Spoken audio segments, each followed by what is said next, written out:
Good morning, everybody. Welcome to day 28 of the Democrat shutdown. We're almost a month into this, and we wanted to highlight a couple of things and a few members this morning. There are some very important developments.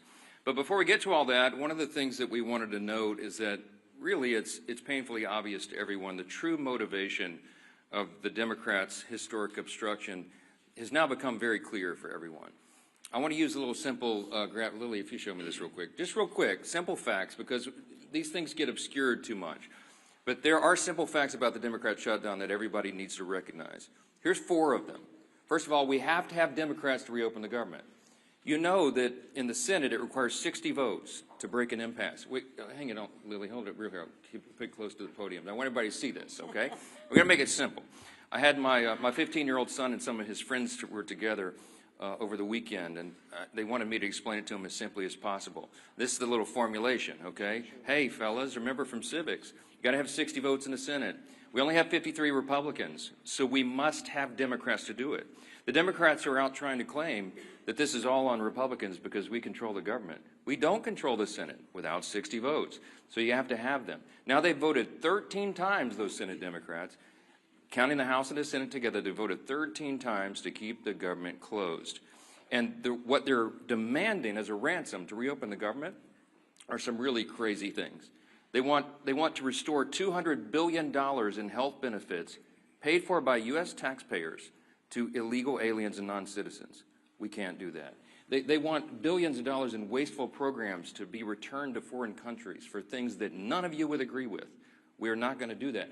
They want $500 million to go back to left-leaning news organizations, paid for by taxpayers. We can't do that. And then they want to cut $50 billion from the Rural Hospital Fund that Republicans got signed into law July 4th to prop up health care in red states and rural areas around the country. It's too important, but they want to take that away. They know that we can't do it. And now that they've begun to admit what this is all about, thanks, Lee, put it on the thing there. They're admitting what they're up to. Chuck Schumer said every day of the shutdown gets better for us, meaning the Democrat Party. And you know, we had the second-ranked Democrat in the House, the minority whip, who just said a few days ago, the end of last week, that we know that this is causing great pain for the American people, but we have to use this leverage. We don't have many times where we have leverage like this. And so they've shown you what the real motivation is. But ultimately, why are they doing all that? Let me summarize this really quickly, as simply as I can, for the civic students back home. Republicans are not demanding anything, literally nothing. All we want is to reopen the government. The Democrats are demanding all those things I just showed you on the chart, plus a lot more. When I say they want to send money to foreign countries, this is some of the things that they would propose that we spend money on again. They're demanding, this is a ransom to reopen the government.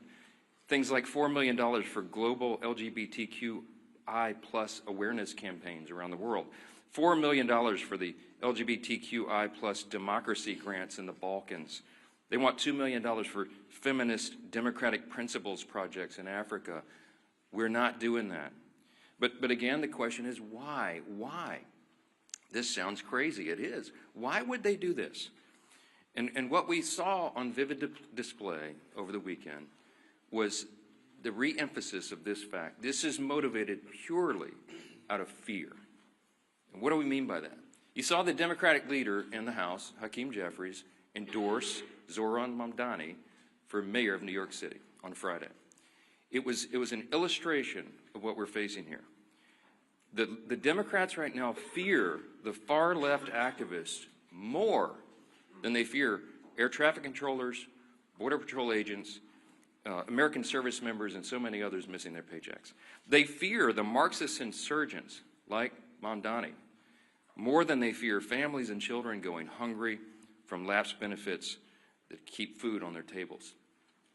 They simply fear losing their own political positions next November if they don't appease the angry far-left base right now. And they will appease that base at any cost, no matter how much pain's inflicted. In fact, they've said in their own words, this gets better for us day by day. How does it get better? Because they're proving to the angry far-left base in their party that they will prioritize them over the American people. And simply put, it's the profound fear in the Democratic Party that drives this shutdown. It is not principle. It is not policy. It is certainly not concern for the constituents that they say that they want to represent. We know that because even their own constituents now are begging Democrats to stop the political games and reopen the government. Just yesterday, the largest union of federal workers, the very people that the Democrats claim that they fight for, came out publicly and urged the Democrats to join the Republicans in passing the House's very simple short-term funding bill. Also, yesterday, the National Air Traffic Controllers Association began to put up flyers in airports to explain the real danger that is being imposed for air travel, air safety in this country, highlighting what the Democrats are doing. So I just want to say this simply to our Democrat colleagues. You have an off-ramp now. You painted yourself into a corner, but here's your off-ramp. The unions, the largest unions, are saying, please do this. You can claim that as cover and say that you had to do it. Reopen the government.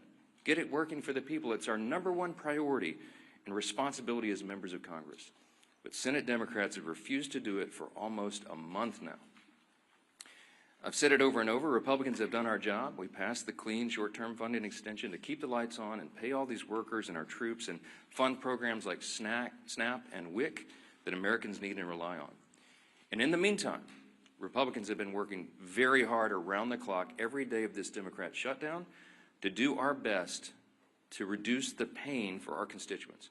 In our districts, we've got a video running over here just showing some highlights of what all the House Republicans are doing and have been doing for the last few weeks. Out in their districts, they're trying to help Americans navigate the crisis that the Democrats have created with their selfish political decisions. Here's a few more examples this morning we wanted to highlight. In Montana, Congressman Troy Downing, these are all Republicans doing work back home. He's met directly with his TSA officers and air traffic controllers who continue to show up to work while Democrats keep the government closed. In New York, Congresswoman Nicole Maliotakis has been working around the clock, hand in hand, for example, with her local national park officials to organize community cleanups and maintain our public lands, doing the work Democrats left behind as park rangers and visitors' staff remain furloughed under their shutdown. In Sullivan County, Indiana, and down in South Texas, you have Congressman Mark Messmer and Brian Babin.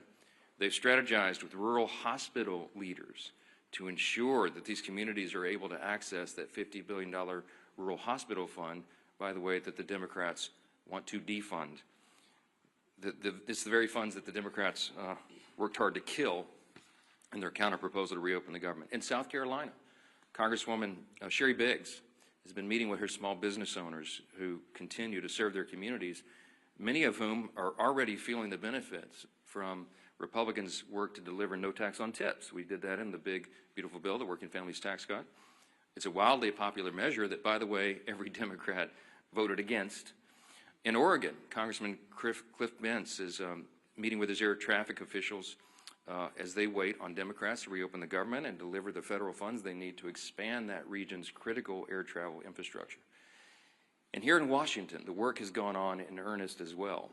People keep commenting to me, you look so tired on TV. I am so tired because we're not sleeping a lot. We're working overtime. Here in Washington, our House committees have continued to conference together and do all the work we can to ensure legislation is ready for the floor for action as soon as we get back to legislative session. The House also continues to carry out its essential oversight duties. And you'll be reporting on this all day, but the Oversight Chairman James Comer released a blockbuster report now on the Biden auto pen presidency. And this report includes 47 hours worth of transcripts and testimony revealing that every executive action signed by the auto pen without written authorization from President Biden should be voided. This is an unprecedented situation in American politics and government. The actions of President Biden simply were not all his own actions, and there are major implications to that, including all the pardons that he signed. But don't get me started. Okay, on Friday, the Energy and Commerce Chairman, Brett Guthrie, these are all Republican actions, he launched a bipartisan investigation into the NBA's handling of betting and illegal gambling allegations following the recent shocking reports that raised questions and integrity concerns. And as we covered last week, the House Oversight Committee also delivered its third batch of files from the Epstein investigation. now totaling 43,000 pages and documents, pieces of evidence including personal flight logs, financial ledgers, daily calendars, and diaries of Epstein himself. Republicans are here in Washington, and we're out in our district, fanned out across the country, doing good work on behalf of the people we serve and represent. And what are the Democrats doing? You've seen it. They're posting TikTok videos. They're bragging about using the American people's pain as their political leverage. And House Republicans are taking this day by day, just like the rest of the country. We have our House Republicans on a 48-hour return notice so they can get back, understanding that some flights may well be delayed. But to get everybody back here as soon as possible, as soon as the Democrats decide to do the right thing and reopen the government, we will get back to immediate and urgent and necessary business on the House floor itself. We're anxious to get back to that, but we cannot have a regular legislative session until the Democrats do their most basic responsibility to reopen the government and get this moving again. So today we're fortunate to be joined by several of our good friends and colleagues here, all members of the Republican Study Committee, and the chairman of that committee, the largest caucus of conservatives in Congress, is Representative August Pfluger from Texas, and we're glad to have him as well. He's going to share a little bit about the reckless decision of the Democrats and what that means for military readiness and families all across this country. We are so grateful for these great members and their leadership. August will reference who's here, and then we'll take some questions. So, Chairman Pfluger. Thank you, Speaker. Sure. Speaker, you're doing a great job, and I think we all know that today's Democrat Party is not the party of JFK, who once famously said, "Ask not what your country can do for you, but what you can do for your country." Instead, today, Democrats under Schumer and Clark and Mondami are saying, "Ask not what you can do for your country, but who you can leverage for your radical agenda." Ask not what you can do for your country, but who you can leverage for your radical agenda. I'm August Pfluger. I'm chairman of the Republican Study Committee. We have some great members, including Burgess Owens, Stephanie Bice, Harriet Hageman, and Craig Goldman, who are with me. And, you know, it's really sad to think about what Catherine Clark said last week. She said, of course, there will be families that are going to suffer, but this is one of the few leverage times we have. My colleagues stand for families. The Republican Party stands for families because we believe, we know that our greatest asset in this country is the American family, that our country rests on the shoulders of families, that the Republican Party will always advocate for families, that we will look up for families, that we will legislate to prosper families. And instead, the family is only a point of leverage for our Democrat colleagues. How sad is that? You know, I'm thinking about military families right now. I'm thinking about that soldier who is deployed around the globe to keep our country safe, to push back against a threat. And I'm thinking about that phone call that soldier probably received this year, this month, in the last couple of days, asking whether or not they're going to get a paycheck, talking about the new baby at home, trying to figure out if they're going to be able to pay their rent or even buy some groceries or put gas in the car. I was there. I'm a veteran. I've been serving on active duty when shutdowns happened. This is a very stressful time for military families. And commanders right now, instead of being focused on the mission, instead of being focused on the threat, instead of being focused on the training and the exercises that keep our readiness and our lethality at the highest possible levels, now they're focusing all of their attention on making sure that their families of their subordinates, their soldiers and their airmen, their Marines, their sailors, are taken care of, that they actually have the resources. And we have members of the Republican Party who are in our communities right now convening groups of community leaders and banks, food banks, and other resources.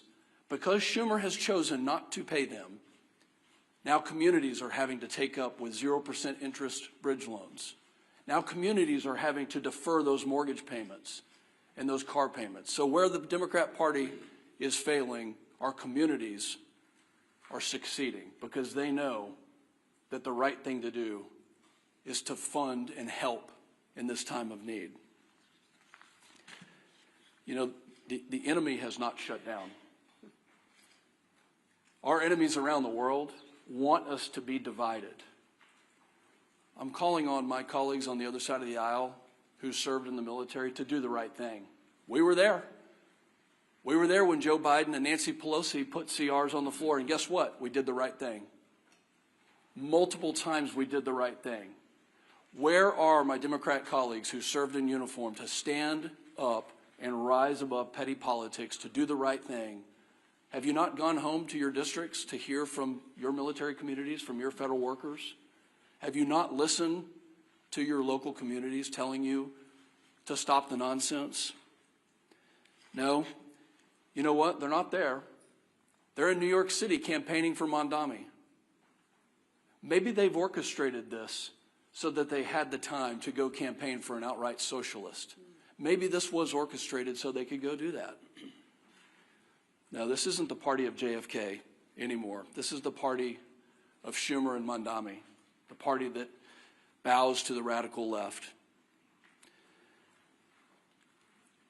I hope that everybody can see the split screen of what's happening in this country. The Speaker has so eloquently talked about the fact that Republicans are doing our job to take care of families, that over 13 times the Senate Republicans have voted to fund our military, to fund TSA, to make sure our Border Patrol can get paid and all federal workers can get paid. And Democrats continue to obstruct. I hope you can see the dichotomy between the two sides here. And I'm calling on Democrat members, especially those who served in the military, to do the right thing and to stop the nonsense. With that, I hand it over to my good friend, our leader, Mr. Steve Scalise. Thank you, Chairman Pfluger. Thank you for your service to our country, especially to all those men and women who are currently serving our nation, whether it be in the military, federal employees that are still working, showing up on their job, but because of Chuck Schumer and Democrats who have bowed to the socialist radicals in their party, those federal workers are not getting paid. We've talked up here for weeks now about some of those hardships, how it's going to affect people, and ultimately now how it is affecting people. Those impacts are now being felt. It's not hypothetical anymore. It's not some memo from a department laying out what might happen. We're starting to hear those stories. You can see, and our conference chair, Lisa McClain, has done a really good job of compiling a lot of the work that's being done by many of our colleagues.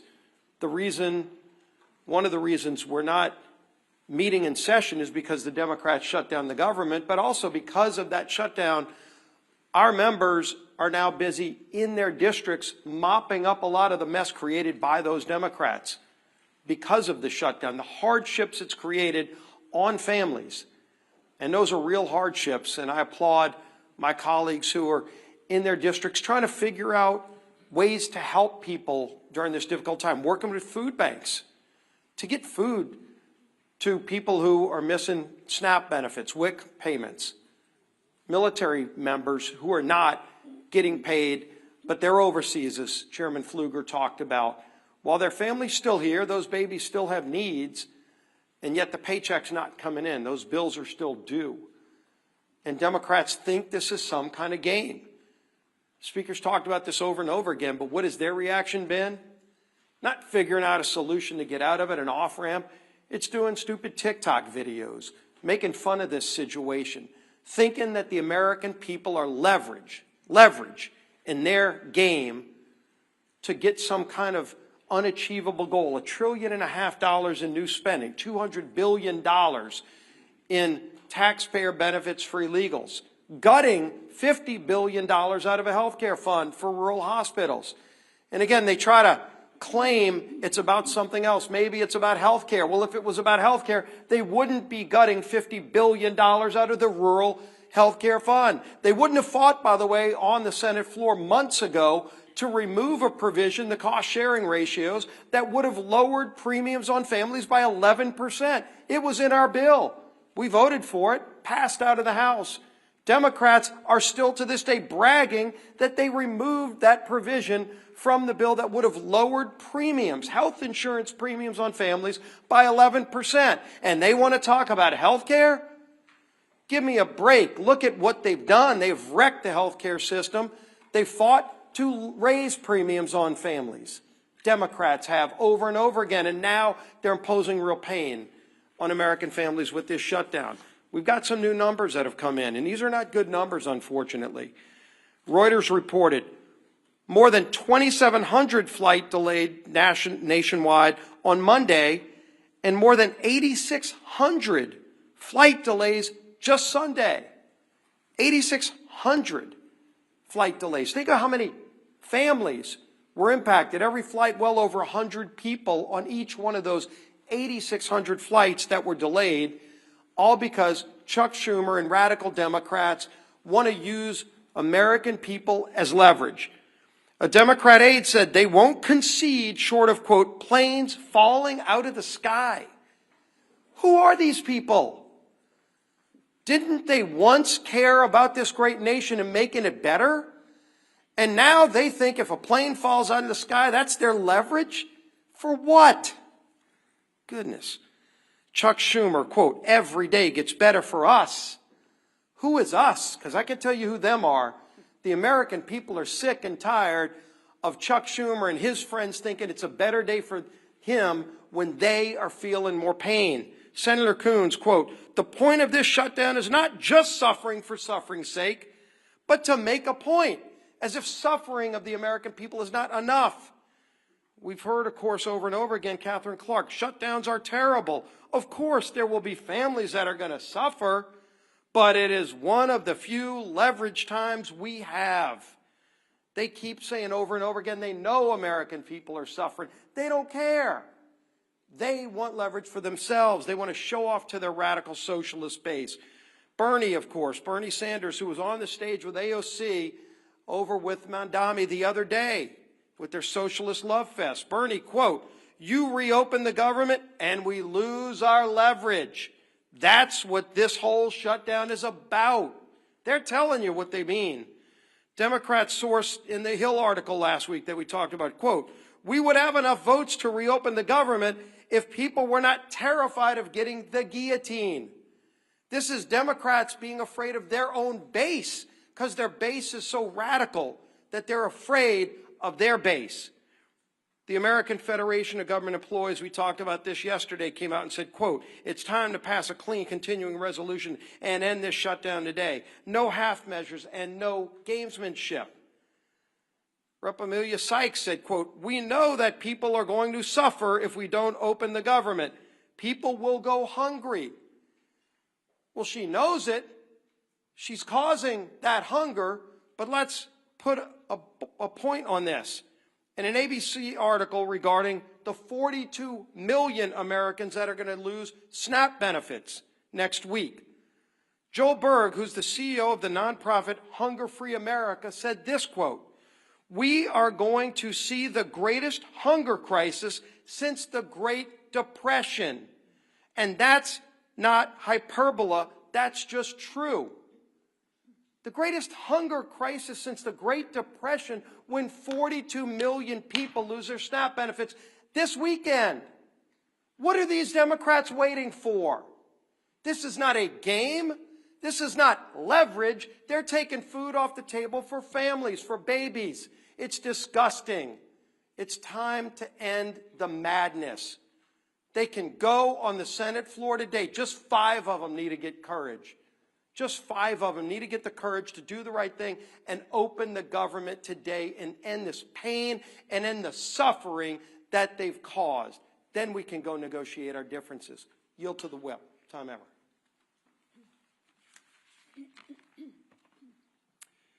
As has been mentioned, yesterday the largest federal workers union in the country, they represent 820,000 federal workers, released a statement calling on Democrats to stop playing political games, pass our clean CR, and reopen the government.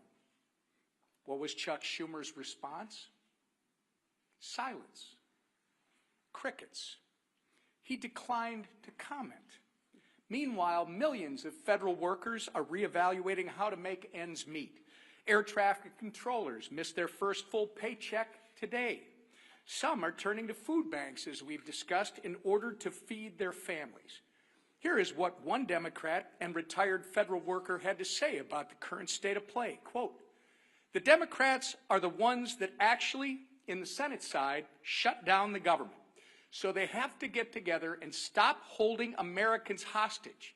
We're about to have people without food, and that's ridiculous. It's not worth it."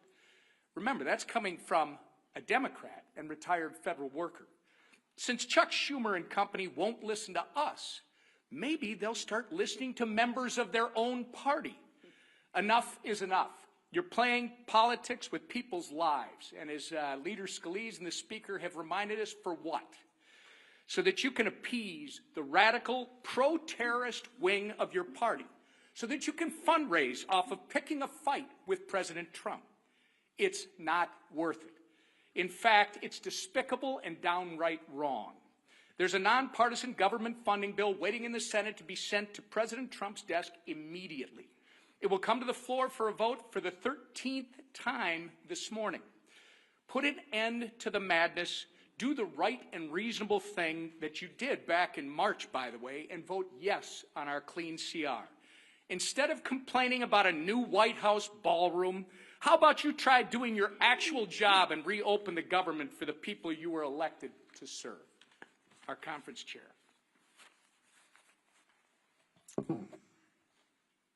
Thank you and good morning, everyone. And I first want to extend a thank you to the RSC chair and the members of the RSC who are here today. And thank you for all the work that you've been doing in the district. I know we appreciate it, and more importantly, I know your constituents appreciate it. I know I've been standing at this podium with Speaker Johnson and House leadership for weeks now. And every time we have said the same thing. Republicans voted to keep the government open. Democrats voted to shut it down. Period.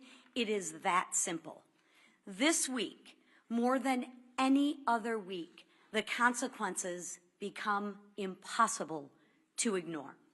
As of yesterday, more than 10,000 flights have been delayed because of staffing shortages. By the end of this week, nearly 2 million paychecks will be missed by Americans. And by Saturday, 42 million Americans will lose their SNAP benefits. Let that sink in. 42 million Americans will lose their SNAP benefits this Saturday because Democrats want to use them as leverage. This is real pain, real fear, and real consequences. And Democrats are using that as political leverage. And leverage for what? Ask them this. Leverage for what? To force through illegal benefits for illegal immigrants to the tune of $1.5 trillion? 42, they'd rather do that and put 42 million Americans at risk of losing their SNAP benefits. That's what they're choosing. That's what they're choosing. Let that sink in for a minute. This isn't leadership. This is cruel and disgusting, and it's cruelty disguised as politics.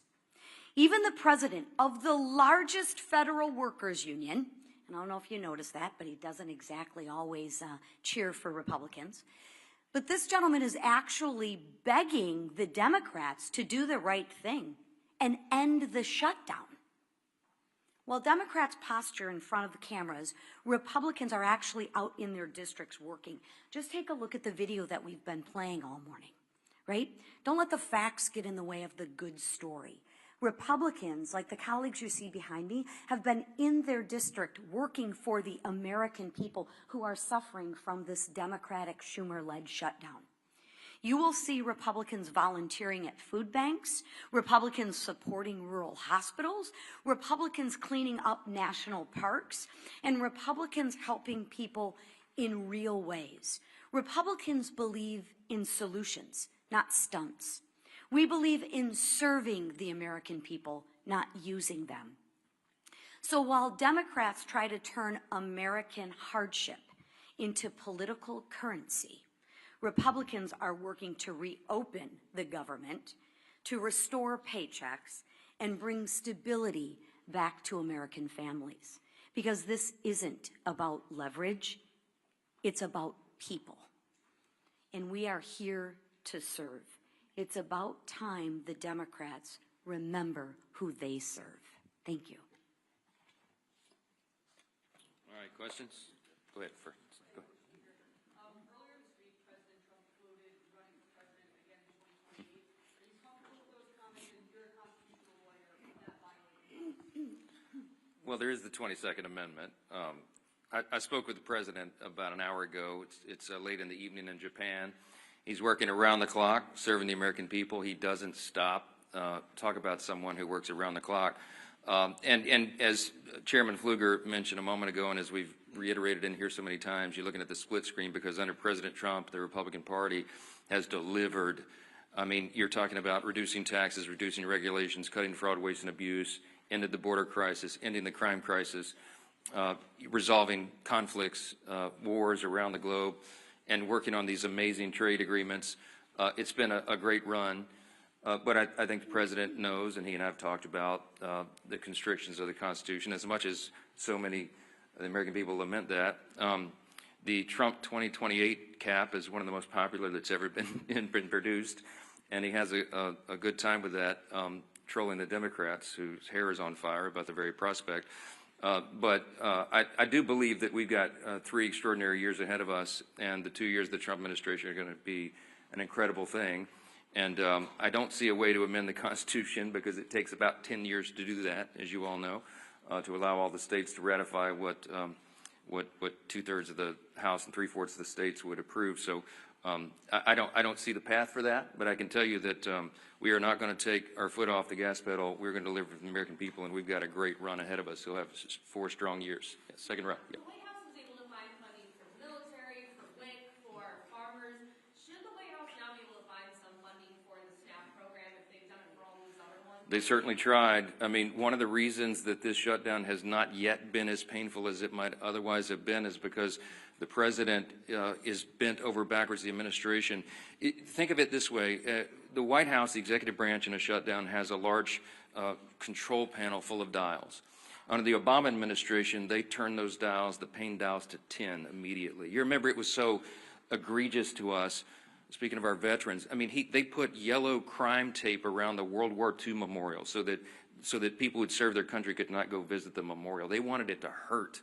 The Democrats have shown, and they've said in their own words, this is leverage. It gets better for them every day. They don't mind inflicting pain on the American people if they can somehow get some sort of political points out of it.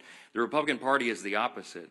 And President Trump has proven that. Every day of this shutdown, he has tried to move funds around to find unobligated funds to cover the bases, to get the troops paid in the middle of October, and to make sure that WIC funding is not resolved. You know how he's getting women, infants, and children funding done? They did some very creative legal research I've quite admired. They found a statute in the 1930s that they could use to say that some of the tariff revenue could be used to cover nutrition because so much of that was transported over the border. So they've done some creative, amazing things to mitigate, to lessen the pain as much as possible. We've been out all over the country, all these Republicans. I mean, Craig Goldman flew in here to do this press conference with us, but he's been in Texas serving his constituents. Stephanie Bice been in Oklahoma. Harriet Hageman's been out west. You got Burgess Owens out in Utah. They've been serving their constituents, and August Pfluger, but they came in to help us articulate what's going on. All that effort has mitigated the pain, but we're running out of the resources. We want to fund SNAP, but they did the legal research, and they could not find a 1930s-era statute to bootstrap that one. The contingency fund was approved by Congress, and when the Democrats voted against the CR, they voted against the ability of us to use that money. And so 42 million people are going to suffer because they're playing political games. There's nothing, the White House has run out of it. They have all the pain dials turned back to just a 0 or a 1 as best they can. But when you're out of resources, they go all the way up. And it's out of their hands. It's out of our hands, and that's why we're so frustrated. You don't see the happy warrior Steve Scalise pound the podium very often. But we're angry about this. We're frustrated. We should be, because it's wrong for the people, and all of you should be angry about it as well. And I know many of you are. Yeah, Ray. What's your reaction to yesterday's purge of senior ICE officials from field offices around the Are you worried that that's going to result in less experienced leadership at ICE? And again, when is it time for Congress to do some oversight? I don't know any of the details of that yet. I just heard about that literally. I was walking in, so I'm not going to comment on it until I find out the details. I know some of these things get misportrayed. Yeah, back row. Yeah. On the auto pen investigation and the Oversight Committee's report that was released this morning, some Senate Republicans have suggested that perhaps there isn't a legal avenue to void the pardons that were signed by by the auto pen, these executive authorities. Do you think that there is a legal avenue? That's what the investigation concludes, that any of those executive actions that were signed by the auto pen under the Biden administration should be void. Do you think that's possible? Nothing this incredible and insane has happened before. This was not something that the forefathers anticipated. It's unprecedented. There is no legal precedent because no previous president had an auto pen or had the audacity to have people signing things on their behalf when they didn't even know what was in it. And so we're in uncharted waters as a nation. As we say up here all the time, we're so tired of making history. I just want normal times, normal Congress again. But the Biden administration was unprecedented in so many ways, and the president was checked out of his job for quite some time, and everybody knows it. And there was a cover-up. The people around him who were they would give him scripts to follow. They would point him literally in the direction, stand here, sir, wave like this. And he didn't know what he was signing. So there's all sorts of just incredible implications. It sounds like a terrible novel or something, but this is reality. And so the pardons, for example, he pardoned categories of violent criminals and turned them loose on the streets. And he didn't even know what the categories were, apparently, much less the individual people that he pardoned. They're invalid on their face. I mean, I used to be a constitutional law litigator. I would love to take this case and go into the courts and make that law to set the precedent. You can't allow a president to check out and have unelected, unaccountable, faceless people making massive decisions for the country. Think of the executive orders that were signed with the auto pen. When he paused LNG exports, liquefied natural gas, to our European allies around the world, I confronted him about it, by the way, the one meeting they allowed me to have with him as Speaker in the Oval. And he looked at me as if it hadn't happened, and he said, I didn't do that. And it occurred to me, he wasn't lying. He honestly didn't know. Do you know what the implications of pausing LNG exports were around the world? It made all of our European allies had to buy their natural gas from Vladimir Putin, which fueled his war machine, to go, conduct his war on Ukraine. It destabilized our energy sector, and it had us step back 3 or 4 steps of energy dominance around the world. Thankfully, we're back now because we have a commander-in-chief who's fully in command and understands the necessity, energy policy being national security policy. I could go on and on and on in every category. Huge implications. What does it mean for us? How do you unwind it? I don't know. But it will be determined in the courts ultimately. And these are unprecedented cases of first impression, as we say, because it's never been tested before. But man, is it dangerous stuff. Front row. Because you win the boot game today. Go ahead. I'm curious, you guys, a lot of you were talking about the government unions demanding the Democrats reopen the government at this point.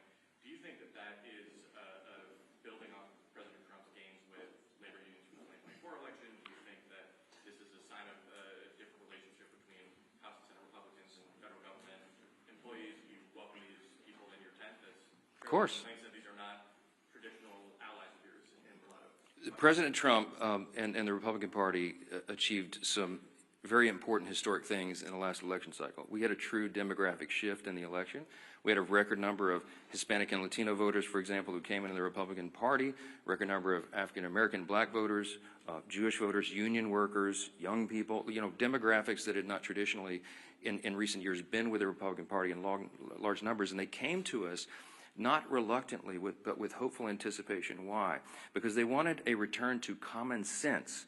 And they saw what the other party had done to them with their terrible policies and their terrible ideas and the radical, woke, Marxist, progressive agenda, and they realized it didn't work for them. So they came to us and they said, can you do better? Well, we did. We have. And we passed the One Big Beautiful Bill, the Working Families Tax Cut, and all of our legislation and everything the President's done with executive orders, fulfilling his promises, are codifying those things and doing the rest of our legislative agenda, which is being held up right now because of this. We're delivering for those people. So it is not a surprise to me that union workers would come enthusiastically supporting common sense. What we're asking for here is common sense. They're supporting the party. They're supporting the president because they know who's working for the American people and who is not, who is causing and inflicting pain on the American people. The contrast has never been more clear. We say all the time, this is not your father's Democratic Party. I grew up in Louisiana. When I was a kid, I didn't even know a Republican. Literally, like everybody was Democrat. And, you know, the Southern Democrats, you know, conservative Democrats down in Louisiana. That party doesn't exist anymore. My grandfather would not recognize what this party has become. He would clearly, they'd all be Republicans because the Republicans stand on the side of common sense and working families, hardworking, middle class, lower class earners in the country. We drafted the working families tax cut to be geared for them, to help them. And we infused the legislation with all this pro-growth policy so that all boats will rise. People see that. They see the effects. Ideas have consequences, my friends. And the policies and ideas that are advanced by the Republican Party are right for America because they comport with our founding principles, and we stand on those principles to defend them. And by contrast, on the other side of the screen, they're going for communism and Marxism. Take your choice. Jake.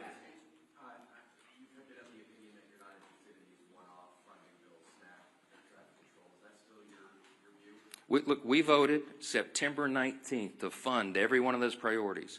And every Democrat in the House except one voted to not fund them.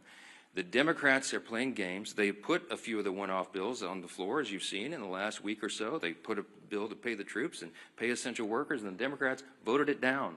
So it would be a futile legislative effort for us to do this again repetitively in the House and send it over there so Chuck Schumer and the gang can play games and spike it. It's a waste of our time. They need to vote for the clean, continuing, nonpartisan CR, turn the lights back on and get the country working again, and then we can resolve all the rest of the issues that were always on the calendar for the remainder of the year.